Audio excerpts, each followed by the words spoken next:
Avec la prise de fonction de l'ambassadeur du Bénin au Niger, l'on peut s'attendre au rétablissement des relations bilatérales entre les deux nations. Certainement que, le président béninois, Patrice Talon a vite compris, qu'il ne sert à rien de garder cette position infructueuse de la CEDEAO pour entretenir un conflit avec son voisin inutilement.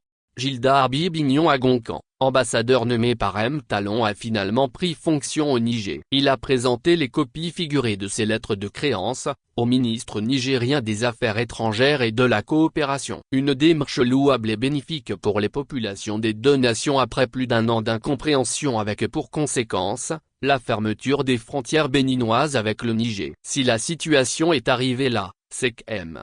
Talon avait joué au dur en voulant respecter à la lettre, les desiderata d'une institution mal barrée dans la gestion des affaires des pays membres. Plus besoin de revenir en arrière sur cette incompréhension qui tend vers son enterrement. En acceptant de son côté, le diplomate Gilda Agoncan, le Niger a bien fait. Car, le général Tiani sait que, tout rentre dans l'intérêt de la population et au nom du voisinage, le sacrifice en vaut la peine. Nommé par le président Patrice Talon il y a un an, Gilda Agoncan avait vu sa prise de fonction retardée en raison des tensions diplomatiques entre les deux pays, survenues après le coup d'État du 26 juillet 2023 au Niger. Ce contexte avait empêché le bon déroulement des procédures habituelles en diplomatie. Avec le début officiel du mandat du diplomate béninois au Niger, tout porte à croire que, entre le Bénin et le Niger, un nouveau jour commence à se lever et les deux dirigeants ont intérêt à penser aux populations. Malgré des tensions persistantes, notamment des déclarations critiques du général Tiani à l'égard de Cotonou,